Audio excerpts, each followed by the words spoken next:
열왕기상 11장. 솔로몬 왕은 바로의 딸 외에도 많은 외국 여자들을 사랑했는데 그들은 모압, 암몬, 에돔, 시돈, 그리고 헷 여자들이었다. 이런 나라에 대하여 여호와께서는 전에 이스라엘 백성에게 너희는 그들과 결혼하지 말아라. 그렇지 않으면 그들이 너희 마음을 돌려 우상을 섬기게 할 것이다 하고 말씀하셨다.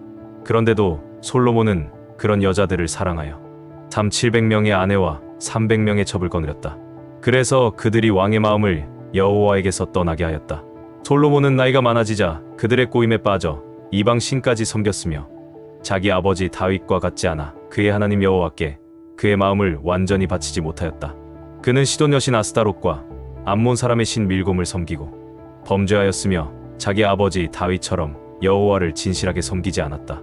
그는 또 모압 사람의 더러운 신 그모스와 암몬 사람의 더러운 신 몰렉을 위해 예루살렘 동쪽 감람산에 산당을 지었으며 외국에서 데려온 자기 아내들이 그들의 신들에게 분향하고 제사 드릴 신전까지 지어 주었다. 이스라엘의 하나님 여호와께서 솔로몬에게 2번씩이나 나타나셔서 그에게 이방 신들을 섬기지 말라고 경고하셨으나 그는 여호와의 말씀에 순종하지 않았다. 그래서 여호와께서는 솔로몬의 마음이 자기에게서 떠난 것을 보시고 분노하시며 그에게 이렇게 말씀하셨다. 너는 나와 맺은 계약을 어기고 내 명령을 지키지 않았다. 그러므로 내가 반드시 나라를 내게서 빼앗아 내 신하에게 주겠다. 그러나 내 아버지 다윗을 생각해서 내 생전에는 이렇게 하지 않고 내 아들에게서 나라를 빼앗을 것이다. 하지만 나는 그에게서 나라를 다 빼앗지 않고 나의 종 다윗과 내가 택한 예루살렘을 위해 한 지파를 그에게 주어 다스리게 하겠다.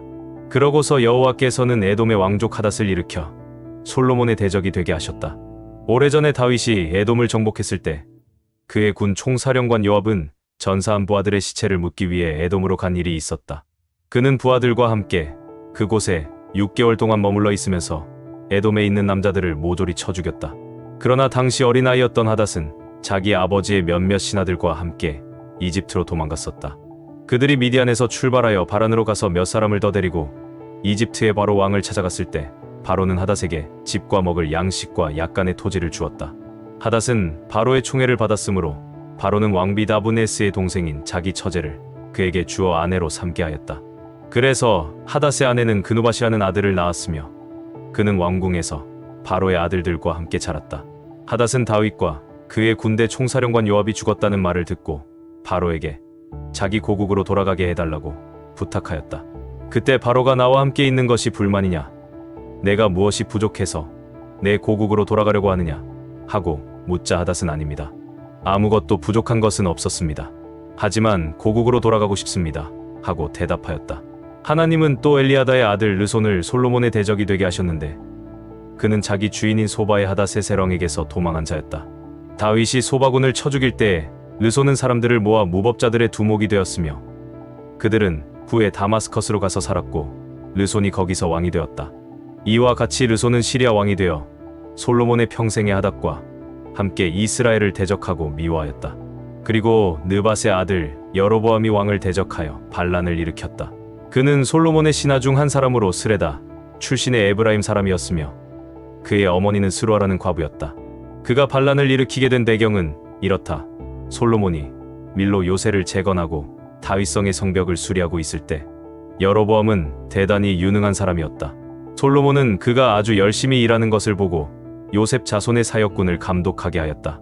어느 날 여로보암이 예루살렘에서 나오고 있는데 실로 출신의 예언자 아이야가 들에서 조용히 그를 만나 자기가 입고 있던 새 옷을 벗어 12조각으로 찢고 여로보암에게 말하였다. 당신은 이 중에 10조각을 가지시오. 이스라엘의 하나님 여호와께서 당신에게 이렇게 말씀하셨소. 내가 솔로몬의 손에서 나라를 빼앗아 10지파를 너에게 주겠다. 그러나 내 종 다윗과 내가 특별히 택한 예루살렘 성을 위해서 한 지파는 솔로몬에게 남겨둘 것이다. 내가 이렇게 하는 것은 솔로몬이 나를 버리고 시돈의 여신 아스타롯과 모압의 신 그모스와 암몬의 신 밀곰을 숭배하며 그의 아버지 다윗을 본받지 않고 나에게 불순종하며 내 앞에서 옳은 일을 행하지 않고 내 법과 명령을 지키지 않았기 때문이다. 그러나 내가 택한 내 종 다윗이 내 명령과 법을 지켰으므로 솔로몬의 생전에는 내가 나라를 빼앗지 않고 그가 다스리게 할 것이다. 하지만 그의 아들에게서 나라를 빼앗아 10지파를 너에게 주고 그 아들에게는 한 지파만 주어서 내가 경배를 받으려고 택한 예루살렘 성에서 내 종 다윗의 자손이 항상 다스리게 할 것이다. 이제 나는 너를 이스라엘의 왕으로 삼아 내가 원하는 대로 다스리게 하겠다. 만일 내가 나에게 철저하게 순종하고 내 뜻대로 살며 내가 보기에 옳은 일을 행하고 내 종 다윗처럼 나의 모든 명령을 지키면 내가 언제나 너와 함께하여 내가 다윗에게 했던 것처럼 너를 축복하고 내 자손이 계속 이스라엘을 다스리게 하겠다. 내가 솔로몬의 죄 때문에 다윗의 자손들을 벌할 것이지만 영원히 그렇게 하지는 않을 것이다. 솔로몬이 여로보암을 죽이려고 하였으나 그는 이집트로 도망가서 시사광을 찾아가 솔로몬이 죽을 때까지 그곳에 머물러 있었다. 이 밖에 솔로몬이 행한 모든 일과 그의 업적과 그가 보여준 지혜는 솔로몬의 일대기에 다 기록되었다. 솔로몬은 예루살렘에서 40년 동안 이스라엘을 통치하다가 죽어 다윗성에 장사되었고 그의 아들 르호보암이 왕위를 계승하였다. 빌립보서 2장. 그리스도 안에서 여러분은 서로 격려하고 있습니까? 그리스도의 사랑으로 서로 위로하며 성령으로 교제하고 있습니까? 그리고 서로 친절과 동정을 베풀고 있습니까? 그렇다면 한 마음, 한 뜻으로 같은 사랑을 가지고 하나가 되어 내 기쁨을 충만하게 하십시오. 무슨 일이든지 다툼이나 허용으로 하지 말고 겸손한 마음으로 자기보다 남을 낮게 여기며 자기 이익만 생각하지 말고 남의 이익도 생각하십시오. 여러분은 그리스도 예수님과 같은 마음을 가지십시오. 그분은 원래 하나님의 모습을 지니고 계셨지만 하나님과 동등하게 되려고 생각하지 않으시고 오히려 자기의 모든 특권을 버리시고 종의 모습으로 사람들과 같이 되어 사람의 모양으로 나타나셨으며 자기를 낮추시고 십자가에 달려 죽기까지 순종하셨습니다. 그러므로 하나님은 그분을 최고로 높여 모든 이름 위에 뛰어난 이름을 주셔서 하늘과 땅 아래에 있는 자들이 모두 예수님의 이름에 무릎을 꿇게 하시고 모든 사람이 예수 그리스도를 주님이라고 고백하여 하나님 아버지께 영광을 돌리게 하셨습니다. 사랑하는 여러분, 그러므로 여러분은 내가 그곳에 있을 때뿐만 아니라 내가 없는 지금에도 더욱더 두렵고 떨리는 마음으로 여러분의 구원을 계속 이루어 가십시오. 하나님은 자기의 선한 목적에 따라 여러분이 자발적으로 행동하도록 여러분 안에서 일하십니다. 무슨 일이든지 불평이나 다툼으로 하지 마십시오. 그러면 삐뚤어지고 잘못된 세대 가운데서 여러분이 흠없는 하나님의 자녀로서 깨끗하고 순수하게 살 수 있을 것이며 하늘의 별처럼 빛날 것입니다. 그렇게 되면 생명의 말씀을 밝히게 되어 내가 노력하고 수고한 일이 헛되지 않고 그리스도께서 다시 오실 때에 나에게 자랑할 것이 있을 것입니다. 여러분의 믿음의 제물과 봉사 위에 내 생명의 피를 제사 술처럼 따라붙는다고 해도 나는 기뻐하고 여러분 모두와 함께 기뻐할 것입니다. 그러므로 여러분도 기뻐하고 나와 함께 기뻐하십시오. 주 예수님이 원하신다면 나는 디모데를 여러분에게 속히 보내 여러분의 소식을 듣고 용기를 얻고자 합니다. 나와 같은 마음을 가지고 여러분을 진심으로 염려해 줄 사람은 디모데밖에 없습니다. 모두 자기 일은 열심히 하면서도 그리스도 예수님의 일에는 관심이 없습니다. 여러분이 디모데의 훌륭한 인품을 알고 있겠지만 그는 자식이 아버지에게 하듯 기쁜 소식을 전하는 일에 나를 도와 수고하였습니다. 그러므로 형편되는 대로 그를 곧 여러분에게 보내는 것이 나의 바람입니다. 그리고 나도 곧 여러분에게 가게 되리라고 주님 안에서 확신합니다. 나는 에바브로디도를 여러분에게 보내는 것이 필요하다고 생각합니다. 그는 나의 형제여 동역자여 전우이며 나의 필수품을 공급해 주라고 여러분이 보낸 사자입니다. 그는 여러분 모두를 그리워하고 있으며 자기가 병든 것을 여러분이 알게 되었다고 걱정하고 있습니다. 그가 병들어 거의 죽게 되었으나 하나님이 그를 불쌍히 여기시고 또 나를 불쌍히 여기셔서 나에게 슬픔이 더 겹치지 않게 하셨습니다. 그래서 내가 서둘러 그를 돌려보냅니다. 여러분이 그를 다시 보게 되면 기뻐할 것이며 내 근심도 덜게 될 것입니다. 여러분은 주님 안에서 기쁨으로 그를 맞아들이고 또 그와 같은 사람들을 존경하십시오. 그는 멀리 있는 여러분을 대신해서 나를 도우려고 위험을 무릅쓰고 그리스도의 일을 하다가 죽을 뻔하기까지 한 사람입니다. 에스겔 41자. 그런 다음 그는 나를 데리고 성소로 가서 출입구 좌우에 튀어나온 벽을 측량하였다. 양쪽 벽의 길이는 모두 3.2m였다. 그리고 그 출입구 통로의 폭은 5.3m이고 튀어나온 그 벽의 폭은 양쪽 모두 2.6m였다. 그가 또 성소를 측량하니 그 길이가 21m이고 폭이 10.5m였다. 다음에 그는 안으로 들어가서 내전 출입구 양쪽에 튀어나온 벽을 측량했는데 그 길이가 1.1m였다. 그리고 그 출입구 통로의 폭은 3.2m이고 튀어나온 그 벽의 폭은 양쪽 모두 3.7m였다. 그리고 그가 내전을 측량하니 길이와 폭이 다 같이 10.5m였다. 그때 그는 나에게 이것이 지성소라고 일러주었다. 그가 성전 벽을 측량하였는데 그 두께가 3.2m였다. 그리고 이 벽을 배경으로 작은 방들이 쭉 있었으며 방 하나의 폭은 2.1m였다. 이 방들은 3층으로 되어 방 위에 방이 있었으며 한 층에 방이 30개씩이었다. 이 골방들은 계단식으로 된 성전 외벽에 얹혀지었기 때문에 골방의 들보가 성전 벽을 뚫고 들어가지 않도록 되어 있었다.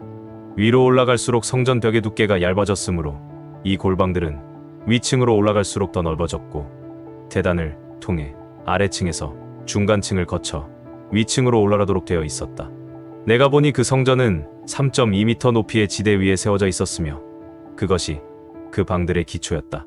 그 방들의 외벽 두께는 2.6m였으며 성전 지대 위에는 빈터가 있었고 골방 3면에는 폭이 10.5m 되는 뜰이 둘러 있었으며 그 앞에는 제사장들이 사용하는 방들이 있었다.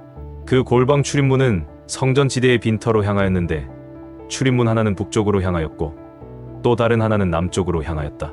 그리고 성전 지대 위에 있는 그 빈터의 폭은 2.6m였다. 또 성소의 서쪽들 뒤에는 제법 큰 건물 하나가 있었다. 그 건물의 길이는 36.8m이며 폭은 47.3m이고 그 벽의 두께는 사방으로 2.6m였다. 그가 성전을 측량하니 그 길이가 52.5m였다. 그리고 성소의 서쪽들과 그 건물과 벽을 포함한 길이가 52.5m이며 성전 바로 앞에 있는 뜰의 폭도 52.5m였다. 그는 또 성전 뒷뜰에 있는 건물의 좌우측 벽을 포함한 그 건물 바깥 폭을 측량했는데 그것도 52.5m였다. 그리고 성소와 지성소와 성전 현관에는 사방 격자 창이 있었고 성전의 내부 벽은 창문을 제외하고 바닥에서부터 천장까지 모두 널판으로 되어 있었다. 지성소로 들어가는 출입문 위도 성전 내부의 벽처럼 모두 널판으로 되어 있었으며 모든 널판에는 그룹 천사들과 종려나무가 새겨져 있었는데 그룹 천사 사이사이에 종려나무가 있었다. 그리고 각 그룹 천사들은 두 개의 얼굴을 가지고 있었다. 하나는 사람의 얼굴로 이쪽 종려나무를 향하였고 또 다른 하나는 사자의 얼굴로 저쪽 종려나무를 향하였다. 성전 벽 전체가 다 이런 식으로 되어 있어 바닥에서 출입문 위까지 성전 벽이 다 그룹 천사와 종려나무로 새겨져 있었다. 그리고 성소의 문설주는 네모난 것이었다. 또 지성소 출입구 전면에는 제단 비슷한 것이 있었다. 그것은 나무로 만든 것으로 높이가 1.6m이고 가로 세로가 다 1.1m였으며 그 모퉁이와 밑과 옆면이 모두 나무로 만들어져 있었다. 그가 나에게 이것은 여호와 앞에 있는 상이다 하고 말해 주었다. 성소와 지성소에는 각각 문이 있었다. 그 문들은 접도록 된 두 문짝으로 되어 있었으며 한 문짝에 두 쪽씩이었다. 또 이 성전 문에도 벽에 새겨진 것과 같은 그룹 천사와 종려나무가 새겨져 있었으며 현관 앞에는 나무로 만든 차양이 있었다. 그리고 현관 좌우측의 벽에는 종려나무가 새겨져 있었고 격자 창도 나 있었으며 골방 입구에도 차양이 있었다. 시편 92편 93편 가장 높으신 분이시여 여호와께 감사하고 시편금과 비파와 수금으로 주의 이름을 높여 찬양하며 아침마다 주의 한결같은 사랑을 선포하고 밤마다 주의 성실하심을 노래하는 것은 좋은 일입니다. 여호와여 주께서 행하신 일로 나를 기쁘게 하셨으니 내가 주의 일로 기뻐 노래합니다. 여호와여 주께서 행하시는 일은 참으로 위대합니다. 어쩌면 주의 생각이 그렇게 깊으십니까? 이것은 우둔한 자가 알지 못하며 미련한 자가 깨달을 수 없는 일입니다. 악인이 잡초처럼 성장하고 번영할지라도 영원한 파멸이 그 앞에 기다리고 있습니다. 여호와여 주는 영원히 높임을 받으실 분입니다. 여호와여 주의 원수들은 반드시 패망할 것이며 악을 행하는 자들은 다 흩어질 것입니다. 그러나 주는 나를 들소처럼 강하게 하시고 주의 축복으로 내 마음을 시원하게 하셨습니다. 나는 내 대적이 패하는 것을 목격하고 나의 악한 원수들이 도주하는 소리를 들었다. 의인은 종려나무처럼 번성할 것이며 레바논의 백향목처럼 성장할 것이다. 그들은 여호와의 집에 심겨 우리 하나님의 뜰에서 무성하게 자라는 나무와 같다. 그들은 늙어도 과실을 맺고 항상 푸르고 싱싱하여 여호와는 정직하시다. 그는 나의 반석이시며 그에게는 불의가 없다 하리라. 여호와는 왕이시다.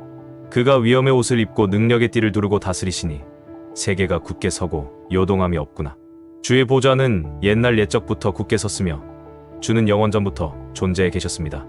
여호와여 바다가 소리를 높이고 높여 큰 물결을 일으킵니다. 높은 곳에 계신 여호와는 폭포 소리와 바다의 큰 파도보다 위대합니다. 주의 말씀은 확실하고 주의 집은 거룩하며 영원합니다.